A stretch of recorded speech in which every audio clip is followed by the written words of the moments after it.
Well, good morning. How are you? Great. We only have a certain amount of time, and moving through what's in front of us is going to be challenging. So if you can stay with me, we will move through this as we can. But I want you to know that I believe with my whole heart that something special can happen.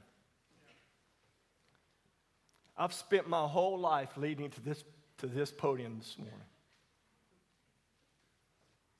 And I want to tell you about the goodness of God.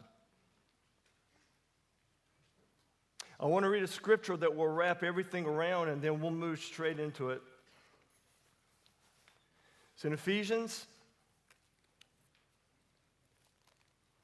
4:1.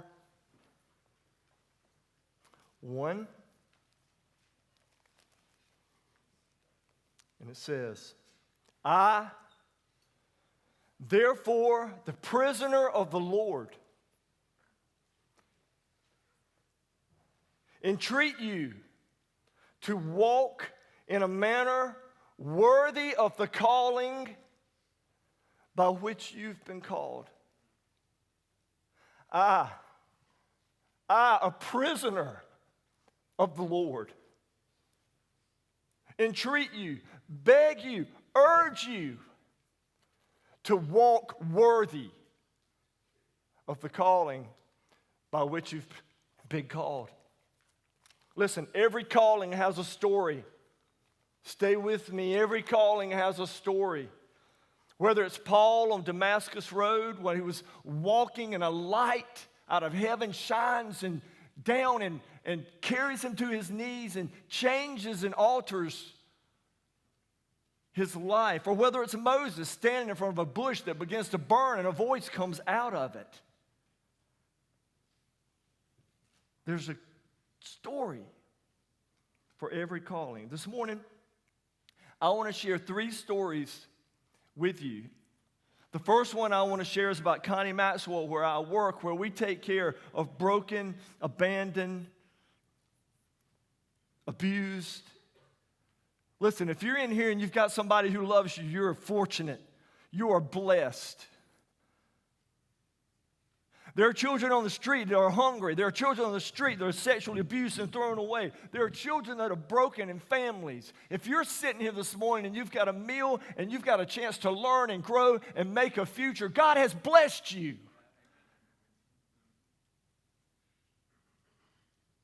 So I want to tell you about Connie Maxwell, a brief story to help you remember it so you can pray for our children. Then I want to tell you my story, my testimony. I'm here to testify today of the goodness of God and His intimacy and the timing in your life and how I can see so clearly how He's working in mine. And then last, and if we move over a minute, please don't move. Please don't get up. We won't be long.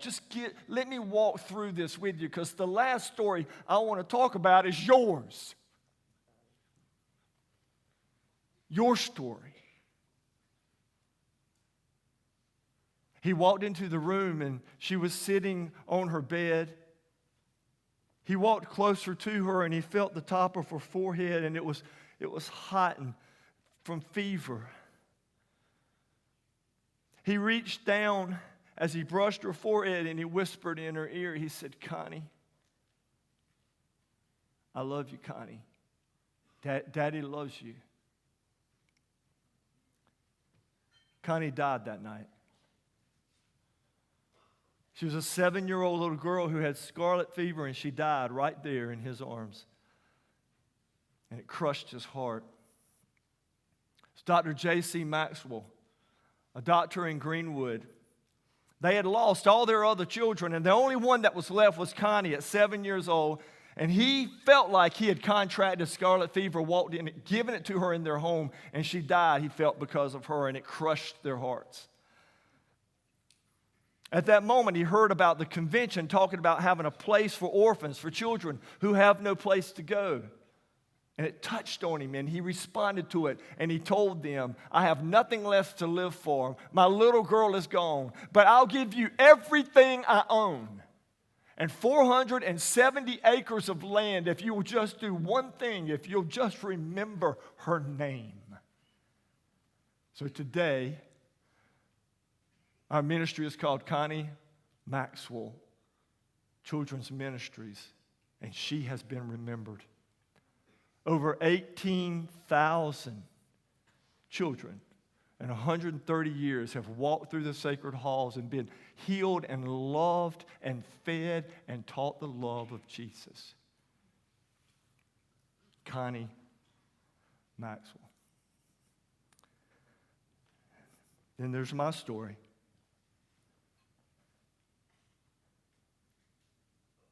February 26, 1962, I was born alone. And you may say, well, how does that happen? Well, it means that there was nobody there to take me home. I was born in a place called Byerly Hospital in Hartsville, South Carolina. I was premature, 4.2 pounds. They were going to have to keep me there until they fed me enough potatoes and corn to get me to 5 pounds where I could then get out of there. And in that process, in that time, a maintenance worker and a school teacher came and picked me up. Now, I know the world's all about you. Some of you are looking at your phone. Some of you are thinking what you got to do. Some of you sports. So I was where you're at, man. But I want you to look at me right now. Look up. My mother died in my arms a month ago. Listen to me. My daddy died 8 years ago. My mother died in my arm a month ago. And those are the people that took me home and taught me and took me to Sunday school and fed me and loved me. And they were humble blue-collar people, but they gave me everything in the world that I could ever dream or hope for. Listen to me. Listen to me. You're so important. You need to tell you the best thing you can do today. Listen to me. Go home and call your mother. Go home and call your dad. The commandments say, honor your mother and your father. Go home. You'll surprise them like crazy. Go home and call them. And say, I love you and thank you for everything you've done for me while you still have the chance. My mother brought me up, my daddy, in a Christian home. I went to an elementary school. I had to wear a little green bow tie and a green thing. I had to memorize Bible verses, and I hated it. Every bit of it. But it taught me something. It placed in my heart this faith and love for God, and it stayed with me because of their love and what they gave to me. But about 8 years old, 9 years old, I found something round. It was basketball.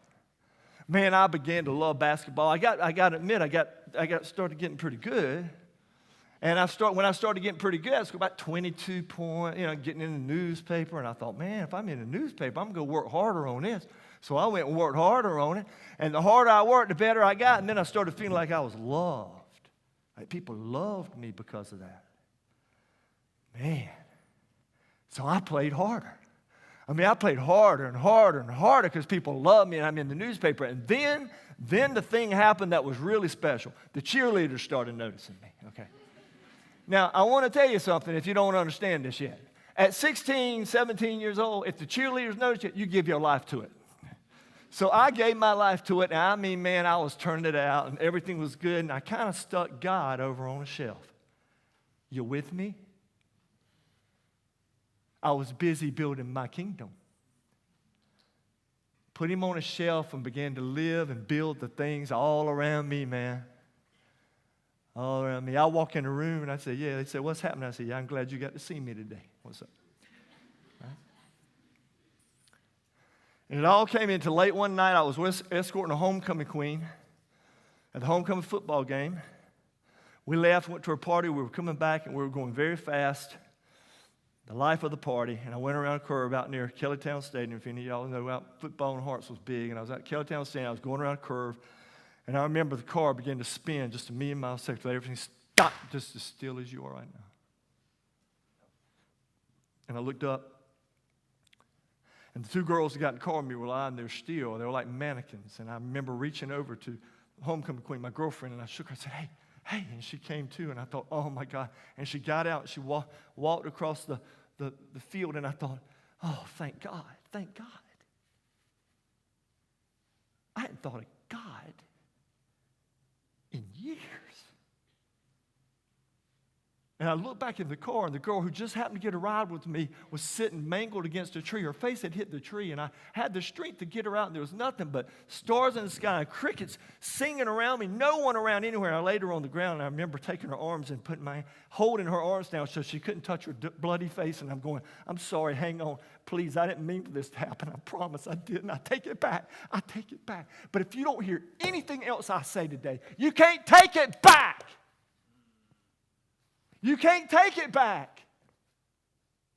I had made my decisions to be the king. I had made my decisions to build my kingdom.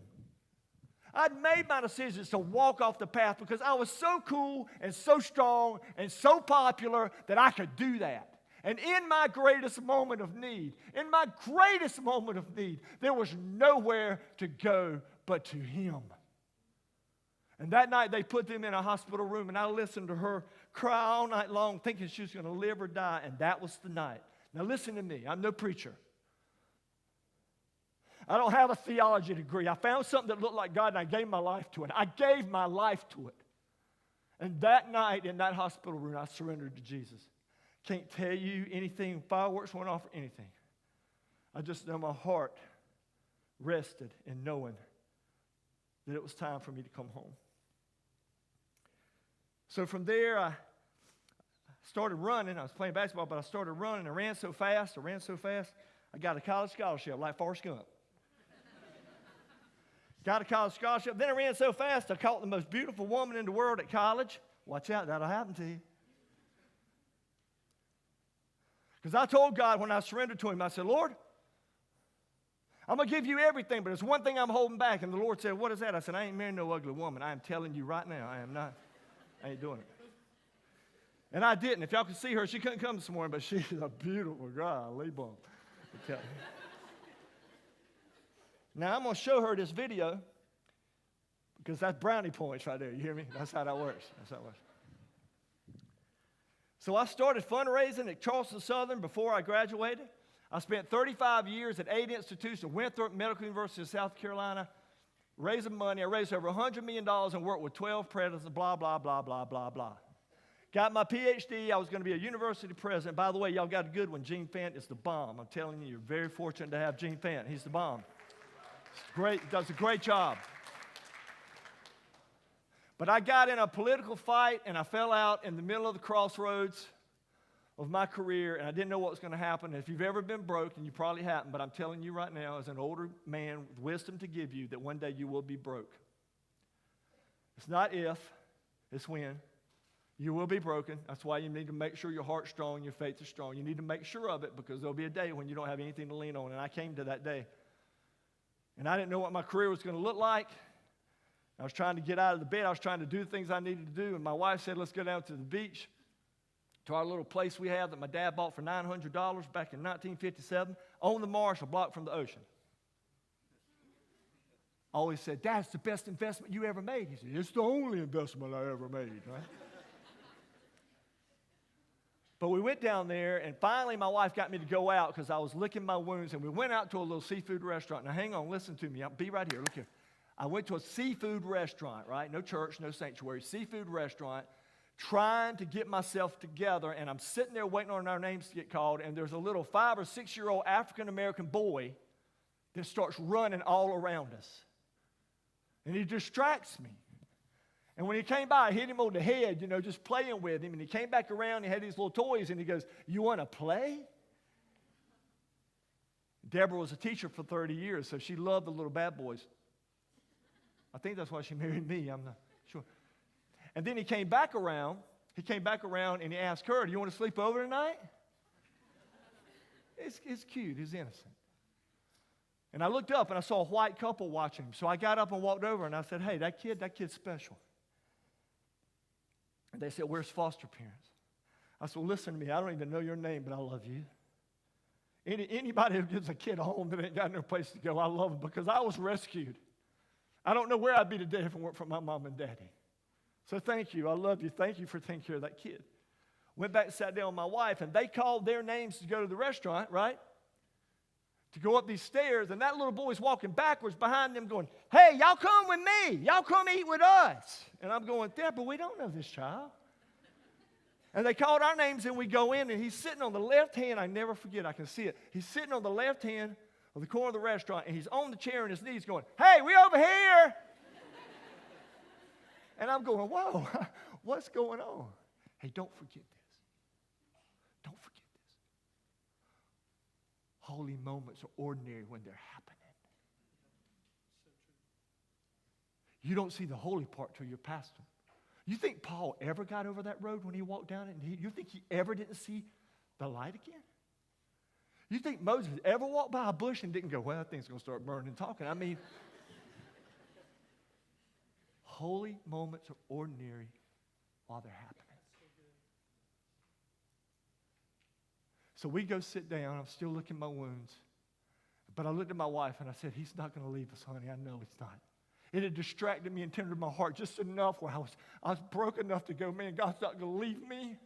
I've been following him all my life. I haven't been perfect, but God knows I love him. He knows he's not going to leave me.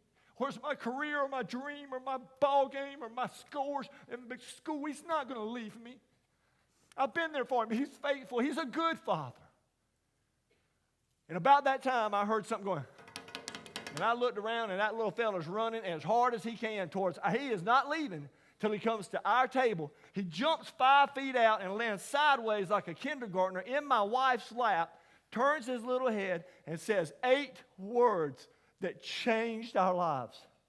Now listen, I'm a good storyteller. I've been doing it all my life, but I had never lived one. You got to hear me. My job is to testify. You've got to hear me. I never lived one. And in that moment, he said those 8 words. He looked at my wife and he said, "Will you come to me in my dreams?" What? Will you come to me in my dreams? Well, they left and we wept. And I looked at my wife, I said, "I have no idea what just happened. I have no idea how the world just moved. But we will never be the same after this night. I know it. We will never, ever be the same again." And 3 weeks later, I looked on the computer and I saw the advertisement for Connie Maxwell. And all of a sudden, something came up in my heart. And I ran in and she was watching TV. And I said, honey, do you remember the little boy?" She said, "Of course I do." I said, "Well, listen, don't think I'm crazy." She said, "Don't worry, I already do." I said, like Paul, like Moses, I think, I'm sure that God had a message for our lives, for my life, through that little boy. And she said, "Danny, we're in a heap of trouble. What is it?" And I said, "I think God wanted to tell me that he wants me to finish my own story, not somebody else's."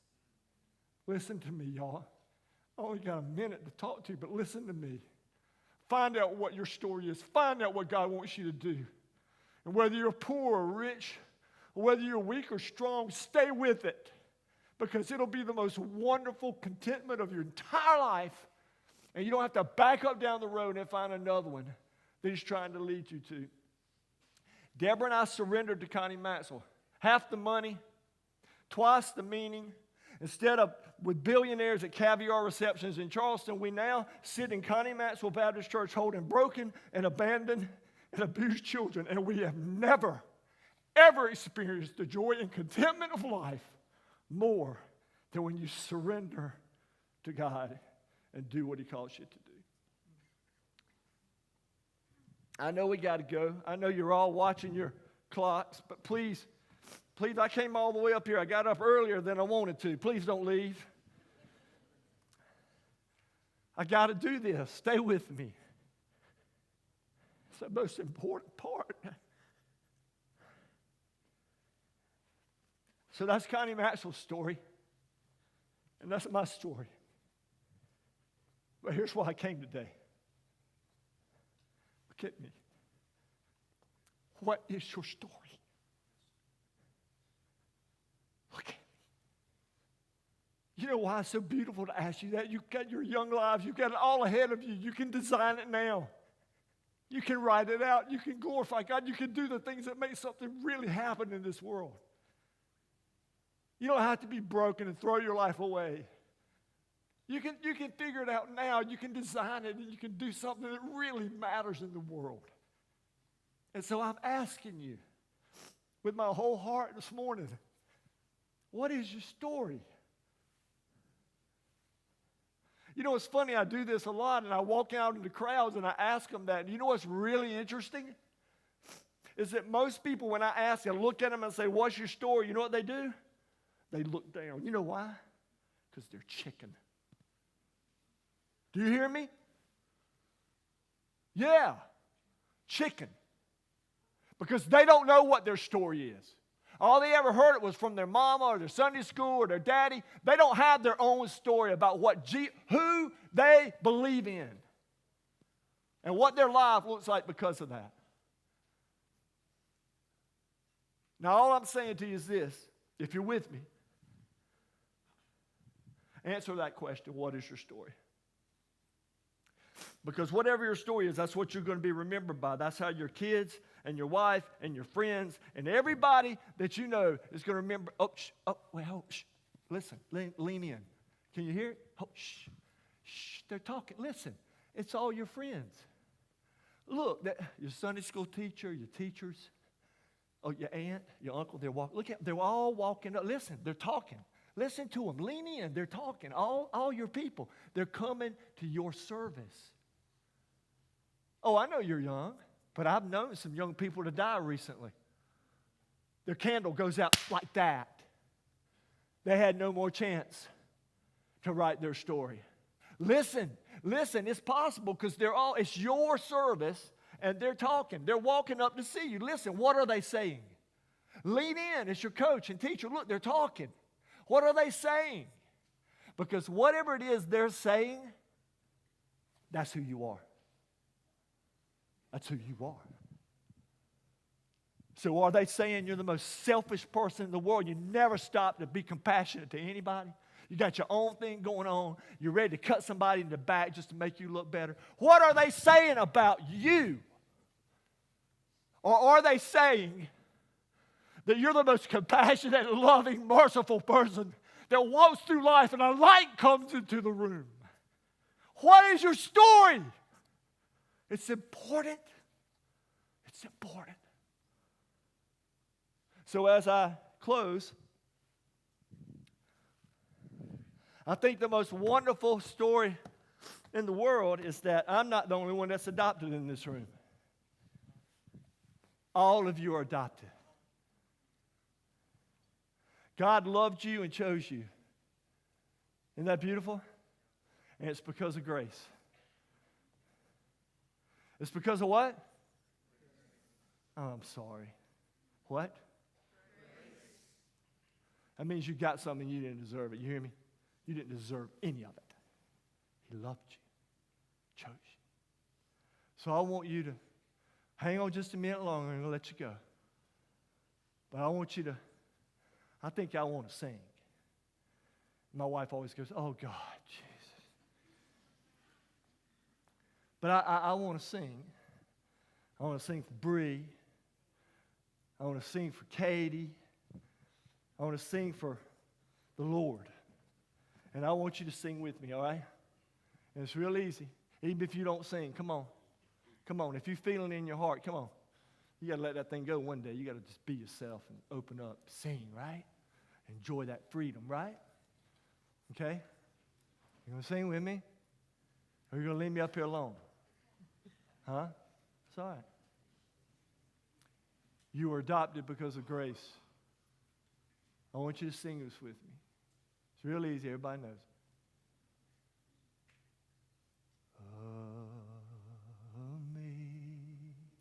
Amazing grace. Yeah. How sweet the sound that saved a wretch like me. Oh, that sounds so good. I once was lost, but now I'm found. Was blind,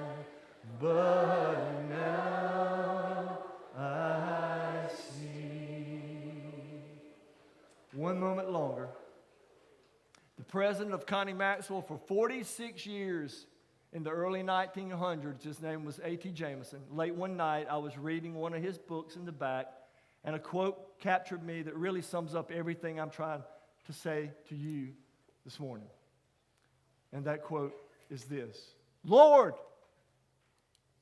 give me not riches or fame or power.